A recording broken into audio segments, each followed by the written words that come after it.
your girl Amber Lay, aka Vietnam, and I'm back with the takeoff. Today I got JB from Hustle in Brooklyn. Let me say what's up. What's up? What's up? What's up? Tell me a little bit about you. Like, where were you born and raised? I was originally born in Brooklyn at St. Joseph, which is now Interfaith Medical Center on Atlantic Avenue. And I lived in Brooklyn for some time. I bounced around a lot as a child. I lived in LA for a little bit, then I came back and was in Hempstead, Long Island. So, how long have you been there? I've been there for most of my, I guess, middle school and high school life or career, and then all through. So, how old are you now? If you want to say your age. Nah, yeah, I'm cool with that, right? It's public information. I'm 27 years old. Okay, I'm 28, so we're about to be 30. We're getting old. So we're gonna get right into this because it's been a minute since we were supposed to do this interview, but we took a minute.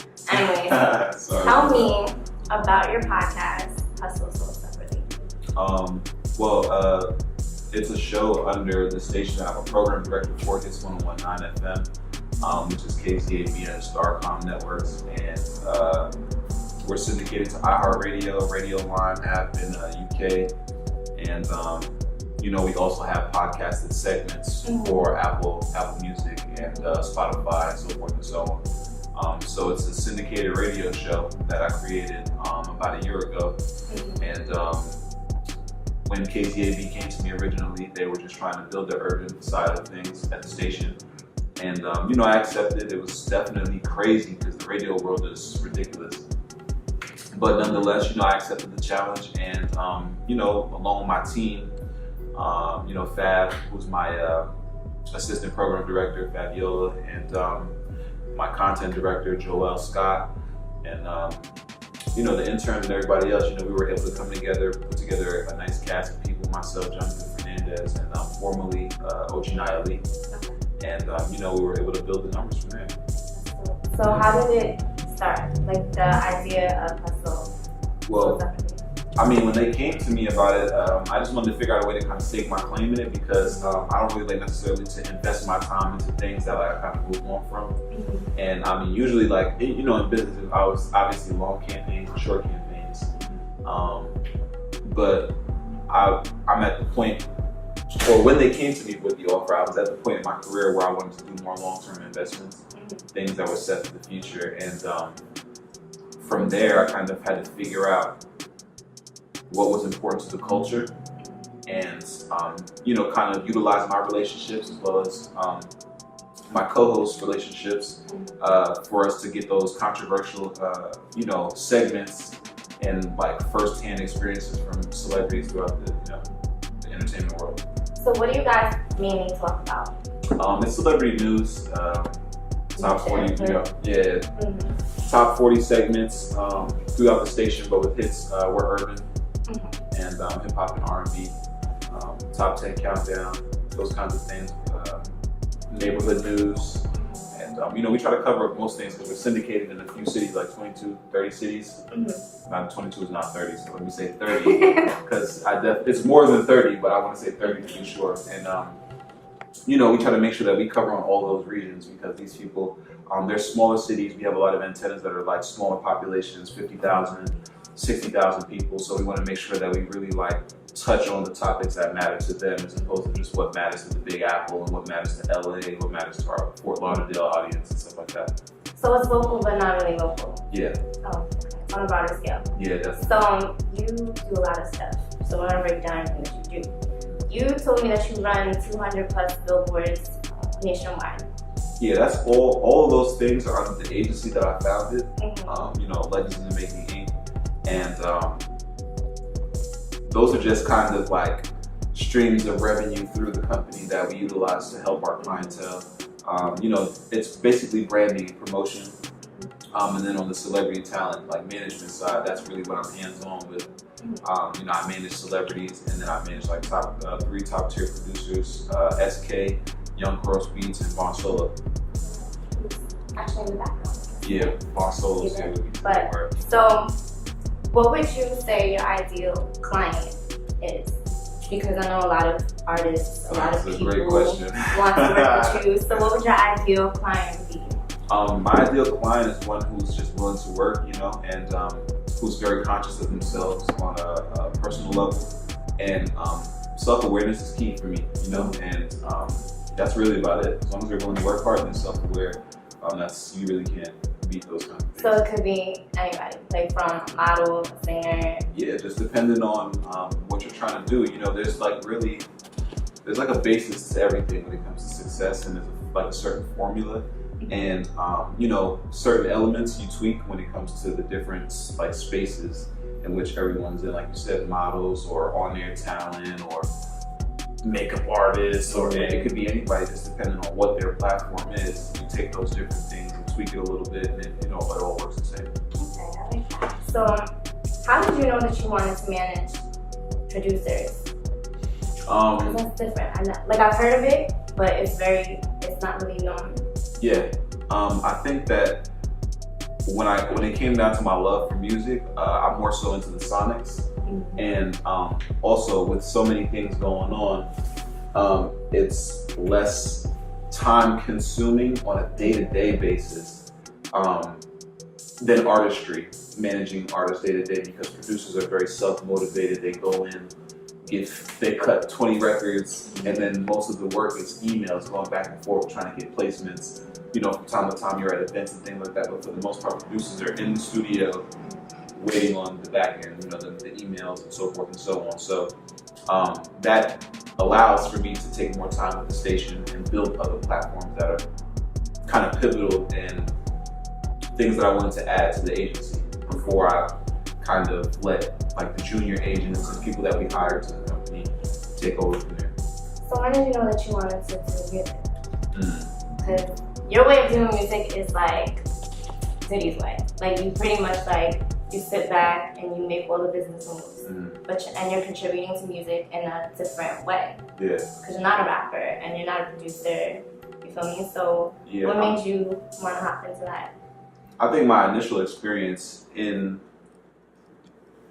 I guess, all of this music realm, like when I initially got out of college, I was like an artist, I wanted to, do the music thing. And for me, it started to kick off, crazy, but I was in a space where I didn't want to be, or I didn't want to feel like I was obligated to rush my process because of timing, because of funds, all those kinds of things. And then once I realized there wasn't really that much of a representative, because when you think about like production, when you think about any A&Rs, record label leaders and all that, like how many people are striving to be the next Timbo? How many people are striving to be the next Missy? How many people are striving to be the next Irv Gotti, Dame Dash, so forth and so on. These are all people who aggressively took their stance. And, for me, I felt that gap in the industry. And, I just wanted to kind of take it there and, see how far we can go with it. So we're going to hop back to your producers real quick. You manage 3. Right. And you named each of them. So can you tell me about each of them? Tell you in terms of? Just who they've worked with, where they're located, how artists could work with them. Yeah, SK and Cross are located in Atlanta, and Vaughn Solo is from New York, Long Island. And really, they're all different. They all kind of contribute, to the culture in a very unique way. SK is very, very much the veteran of the group because he's the one with the Grammy, he's the one with the platinum plaque, and Cross has moved a significant amount of units, almost basically 1 million plus through the artists that he's worked with. And then Vaughn Solo is more of the hands-on enrichment producer, the one that's like point by point with you, to kind of make sure that you're in the right space emotionally, mentally, to create something that's seamless, to create something that's very true to who you are. You know what I mean? He's not really one of those people that gets with the fake kind of thing, So with that, there are those 3 things kind of cover everybody. So there's a moment where we have to secure a veteran situation. Like I was just in Miami for the BET Hip Hop Awards, and I ran into Shaheed Reed. And you know, being that we had that conversation, there was a particular project that he's working on that SK fits the profile for. You know, and so with that being said, we go and we run with that. Same thing with Jay White did it. He produced I Like That by Cardi B and J Balvin, and you know, just kind of setting those things in motion in a way that's particular to their vibe, you know. And so same thing goes for Cross, same thing goes for Vaughn Solo, you know. So everyone has different people reaching out to them. Cater to each one. You know, we have to cater to every vibe differently, you know. I like that. So on top of having your own radio show and managing producers, you're also on Hustle in Brooklyn. Right. So one wants to show about, and two, how did that come about? Yeah. Well, the show is basically about like me and my castmates finding the balance between professional and personal lives. You know, like there are a lot of obstacles that you run into professionally and personally, and timing is everything. So it really focuses on the timing. And it's crazy how it all happened because, you know, when the production company had reached out to me, you know, they were basically wrapping the process up. And, you know, it was kind of like a race to the finish line to kind of get everything taken care of, so that way, you know, they can push me over to the network and, you know, make everything happen. And, you know, I had to end up missing a trip. I was going to go to LA for BET weekend, and the EPs had flown out to New York, and so I ended up having to miss my flight to meet with them and, you know, kind of, you know, fine-tune a few things before it all happened. So at that point, I wasn't necessarily sure where everything was going to go, but I kind of had faith that, you know, the sacrifice that I made was going to be worth it. And, you know, sure enough, I got the phone call, you know, from my attorney, you know, that everything was worked out. And, you know, from there, it was a blessing. You know, I mean, I'm really thankful and grateful to the BET family for just allowing me the opportunity to use a platform, you know, outside of just recording for the show.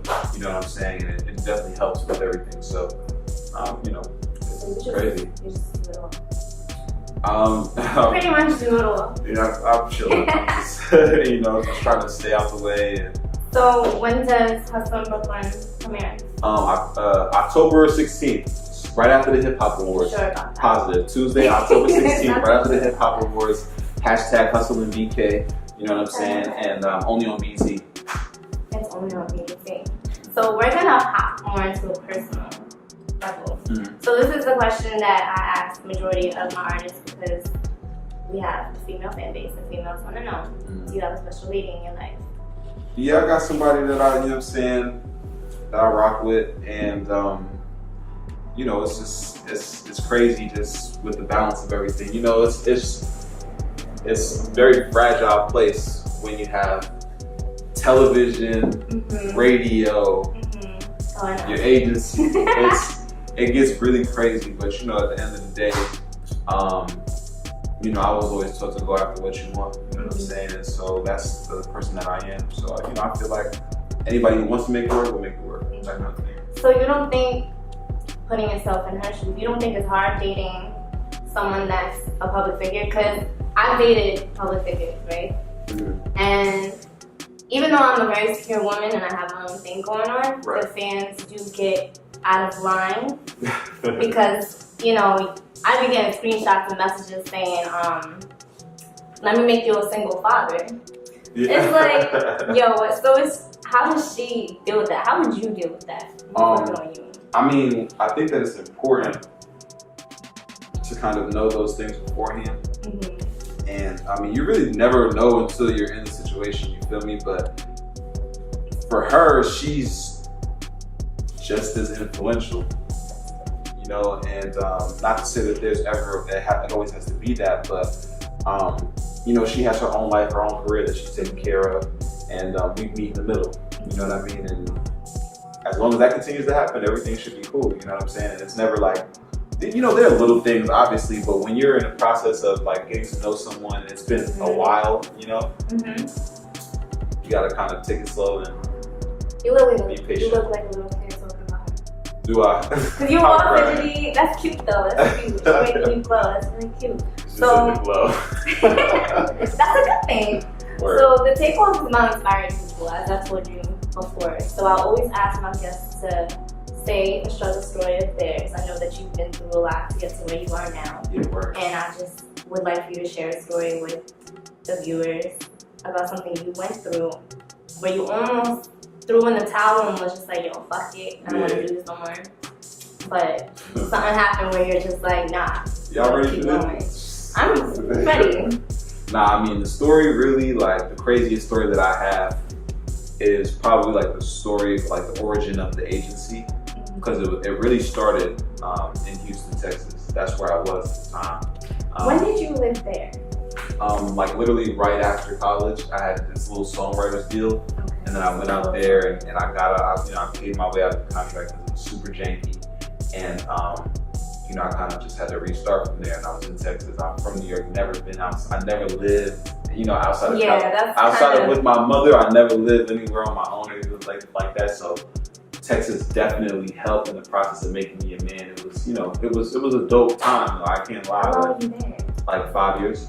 5 years? Yeah. So when did you come back here? 2 years ago. Oh, damn.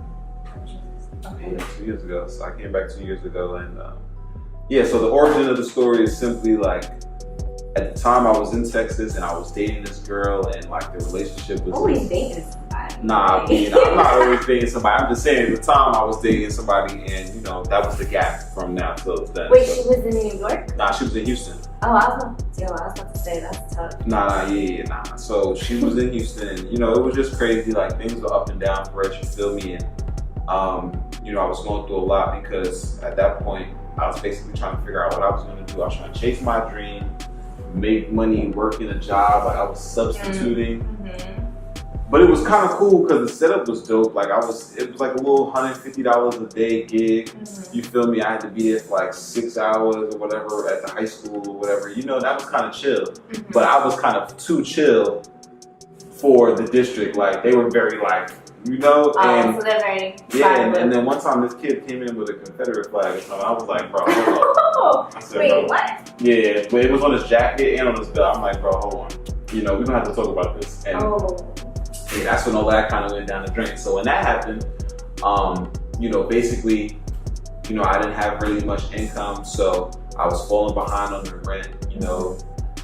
Shorty wasn't really down, what I'm saying, to be there through me trying to figure it out, what I'm saying. And I was doing everything I could, from valet trash to, whatever, and Be like that. yeah, I ended up finding myself, it was like I will never, ever, ever forget this day. It was like 105 degrees outside, real talk. And basically the apartment complex was like, yo, you gotta get your stuff out today or it's the state of Texas property after that. Like the sheriff gonna come and evict you, all that. Also the whole process went along, and she left me to move my 3-bedroom apartment by myself. So when that happened, it was crazy. Like that was like I thought it was my breaking point. You know what I'm saying? Like I would imagine moving a couch with a dolly in 105. It was so hot. Everything was bad. Like I only had like an hour and a half to get everything out. And at that moment, right when I had moved the last thing out, I got a phone call from Southwest Airlines to basically have a job. They were like, hey, it was about to be around my birthday, which is June 5th. I'm a Gemini. You know what I'm saying? And you can cancel over here. But yeah, so basically they had called, like, hey, do you are you still interested in working at Southwest? I'm like, yeah. What? I'm like, of course, So I'm thinking like, okay, cool. So I ended up getting back on my feet. I applied for another apartment just in enough time before the eviction got onto my credit or whatever. Once that happened, it's a dub for you. Like you gotta figure it out some way. So that was really God. You know what I'm saying? I got everything through in enough time. I started orientation on time, and then things started to kind of click. And then, I rode that wave for a little bit, flying all over the country for free, meeting people in the industry, doing what I wanted to do at that point. I started meeting people from Puma, from Atlanta, streets 945, 1079. I was blinking my eyes and I was in LA. I was blinking my eyes, I was in Miami. Like just doing what I wanted to do with that Southwest experience, you know what I'm saying? And that's really what I saw that for. I didn't think that I was gonna make that a career or anything like that. And so I utilized it to make the connection. And I was in Texas for a while. And, you know, I was really like just getting by, you feel me? And from there, like I just was on my laptop every day, started doing some little promos for artists, and I got enough money, you know what I'm saying? And I just told Southwest, holla. So your life pretty much, I feel like God is funny because he will put you through so much to make sure that you're strong enough for the next level of your life before he blesses you with everything that is going to skyrocket your career, like you feel me? So I feel like, you know, it was a blessing, it was a battle, and we all go through it. Like there's no successful person out here that doesn't have a struggle story, that never had a breaking point. But that was very inspiring because a lot of people go through that shit. Like you feel me? People sleep in cars and shit. So, yo, where were you sleeping while Yo, like, I had the car, you know what I'm saying? I was just like, I was at the time, and that's what's so crazy about, like, you know, I personally feel like I have, you know, a strong relationship with God because there are times where he puts people in your life just for that moment, you know what I'm saying? I had a homie that disappeared on the face of the planet. His name was Bravo. He lived downtown Houston. And like, I would just kick it at his crib. He just did not care. Like, you know what I'm saying? He just did not care. And just like, yo, bro, if you ever need to kick it over here, just kick it. I'm like, yo, I ain't in front. I'm waiting on this, you know, application to get approved or whatever. You know, he was even offering like, yo, I'm about to move into this spot, you know, the apartment building on the other side of the block, like downtown, like link up type shit. I'm like, well, if this don't work, I'm definitely with that. You feel what I'm saying? But you know, yeah. And then once I got my apartment, I don't know where this guy disappeared to. Like I can't reach him, nothing. Yeah. But that was an angel in your life. Yeah, that was definitely a crazy moment. Every time I had some shit going on, or I needed a place to stay or whatever, it's like my best friend Sarah, no matter what, her couch, her bed, her house, whatever. And we do this thing where we disappear from each other for a couple months because she does like fitness modeling and stuff.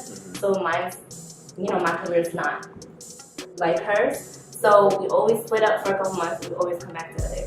But those friends, I consider them as angels. Or else you'd be sleeping, God knows where you'd be. Yeah, that's a fact. And when you broke in Texas, you broke. Like it ain't. When you broke anywhere, you broke. Nah, yeah, facts. But in Texas, cause stuff is so cheap. That's why it's like broke is broke out there. You feel me? Like they got bread loaves for $1 and stuff like that. So if you can't afford to eat, you broke. You know what I'm saying? So it was crazy, and it's not like New York where you can get up and walk outside and maybe sit outside of Dunkin' Donuts until maybe they drop off their midnight shift or whatever. You know what I'm saying? It's not like that. Out there, you walking for a minute. It ain't the same thing. Ain't no panhandling and none of that going on. Yeah. Y'all better appreciate New York and Jersey. That's a fact. That's a fact. So what would you say the turning point in your career was? The minute things just started leveling up. I think the turning point in my career was when I started working with, you know, Lil Scrappy. When Jonathan Fernandez from Love and Hip Hop signed on my agency. And, you know, when SK came along.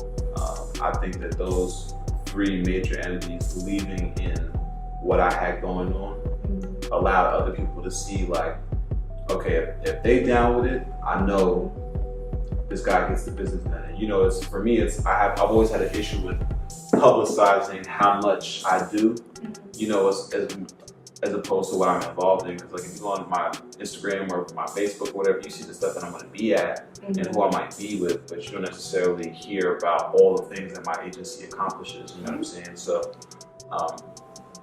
yeah, it was kind of like that poster board that says like, this is for real now, you know what I'm saying? And then, of course, being on television, you know, like I had a platform, you know, in the radio show, I had a platform in social media, you know what I'm saying, with fans online and things like that, but TV adds like that finishing spice. Yeah, it adds that finishing spice, and like, you know, with this, it's just like so many doors open, and you know, so I'm kind of just like grateful for those kind of like 4 parts right there. And I think that it wasn't just one moment. I think that it was a stretch of time that was a turning point, you know what I'm saying, from all of the unsuccessful moments. You're like a walking billboard for like inspiration. So before we sign out, I would like for you to give some advice to entrepreneurs in our industry, outside of the industry, artists, whoever you choose needs to hear what you got to say. I think that my biggest thing is be self-aware, and what I mean by self-aware is understand who you are as a person and understand why things happen to you or why they don't happen to you. And when you kind of understand that, progression is easy. You know what I mean? Because when you're wrong, you're wrong. When you're right, you're right. And that's just how the world works, you know what I'm saying? Outside of that, do your diligence on whatever it is that you're doing, because the more knowledge that you have, you know, the more information that you know, the easier it is for you to maneuver, because a lot of things happen in real time. A lot of things happen so quickly, and it's hard for you to hold your bearing. It's hard for you to catch yourself, you know what I'm saying, if you don't necessarily know certain things. And obviously we're not going to know everything, but the more you read, the more you listen, the more you strive for it and go to attain it, you know what I'm saying? Like, that's better than anything else. So that's probably my 2 things, like being self-aware and do your diligence always. Like, I fucks with it. I fucks with it. You gotta sign out, tell me your social media, where they can find you at. What's up, guys? It's your boy, JB, aka Jesse, from that new show, Hustlin' BK, only on BET, premiering October 16th at 10/9 Central. And you can follow me on all social media platforms at JB. That's UKNOJB. Or you can visit the website at legendsinthemaking.us. And then your girl Amber Lay, made in Vietnam, over and out.